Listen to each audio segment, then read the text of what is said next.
Hi, my name is Irene, and I will be presenting on Clostridium botulinum as a foodborne pathogen and the different strategies that are available to prevent contamination of this bacteria in different foods.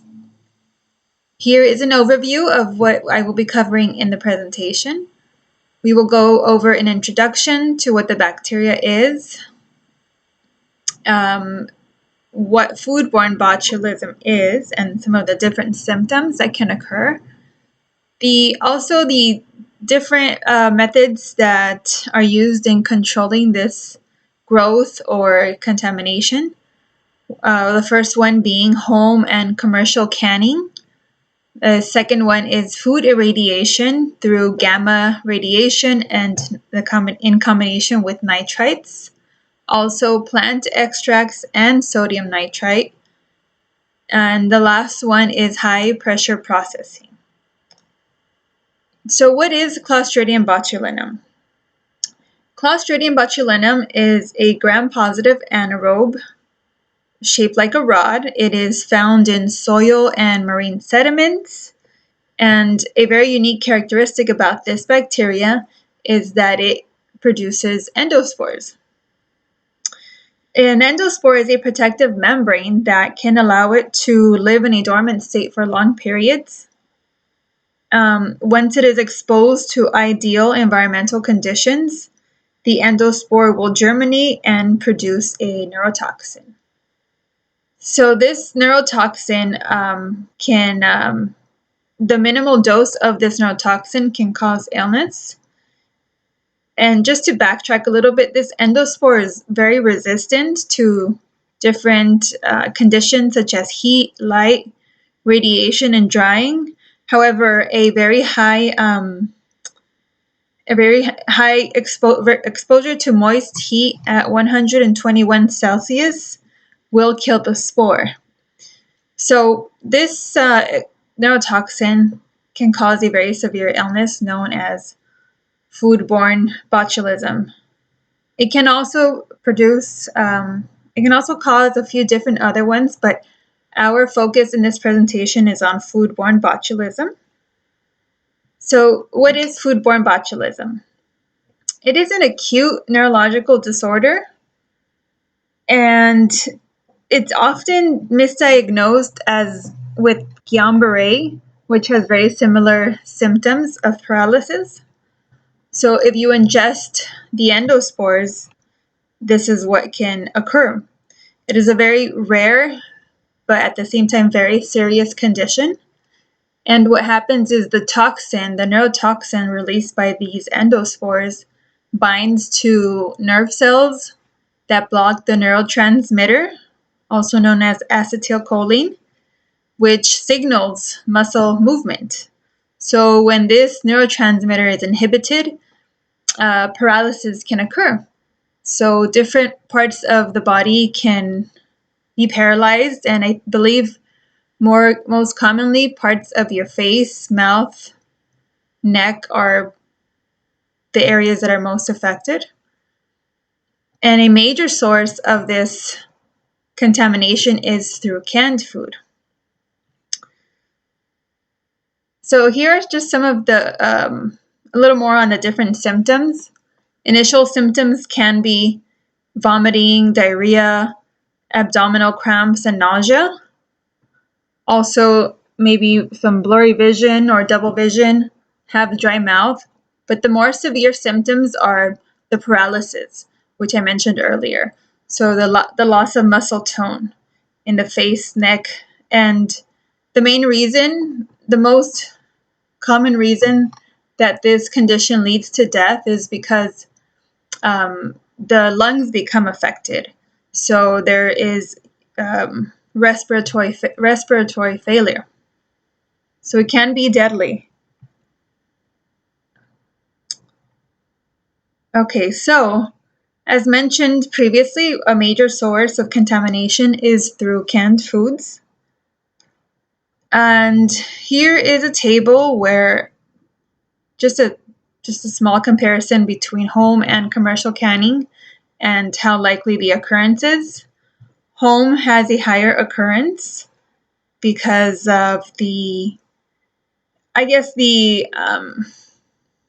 lot of people that can at home are not aware of the risks involved in the proper techniques. So it is advised that they use a pressure canner for low acid foods, such as vegetables.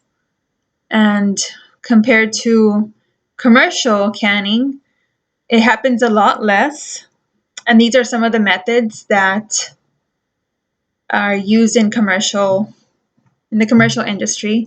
There's a high pressure processing, nitrites as preservatives, a thermal process to destroy the endospores, also plant extracts, as I will discuss, and radiation. So all of these I will discuss a little more in the next few slides.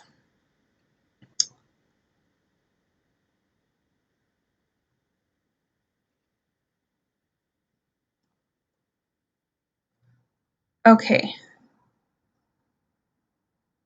So food irradiation.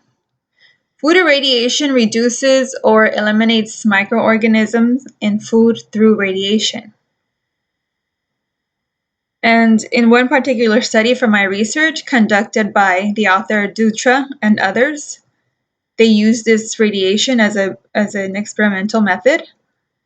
And they used, so what they use is the gamma rays, which emit radioactive forms of the cesium-137 and the cobalt-60. This is a very common method in food processing. So they use different radiation doses of 0, 7.5, and 15 kilograys, and they combined it with different concentrations of sodium nitrite. And these are the different concentrations listed here: 0, 150, and 300 parts per molecule, I believe, in different lunch meats. So it resulted that regardless of whatever concentration of sodium nitrite was used, the amount necessary to have a positive effect was a radiation of 10 or more kilograys, and this proved to be effective in destroying the pathogen.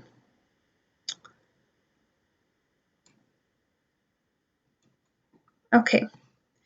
The next study I found to be the most promising and I guess the most interesting because of the organic compounds used from plants and the potential to use less preservatives for the decontamination of microorganisms in food. So this study here used plant extracts. Plant extracts were found to have the potential use of direct food antimicrobials with their naturally occurring compounds. Plant extracts such as sage, clove, and nutmeg were found to have the potential to do this job. The purpose was to prevent the vegetative cell growth. So the endospores are in a vegetative state before they germinate. So this is to prevent the endospores from actually germinating. And what they did was they used 90 different herbs and spices, and they tested them in different meat products. So again, they combined the plant extracts with sodium nitrite in this study.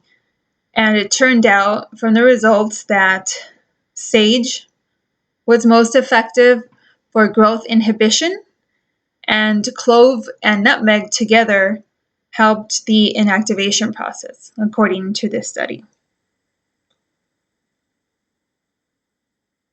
So this is interesting because a lot of consumers want to find foods that have that are the least chemically processed, and this seems to be promising. So I think it could be very useful if they continue testing it. And on to the next method studied, researched, is the high pressure processing, also known as HPP. This is a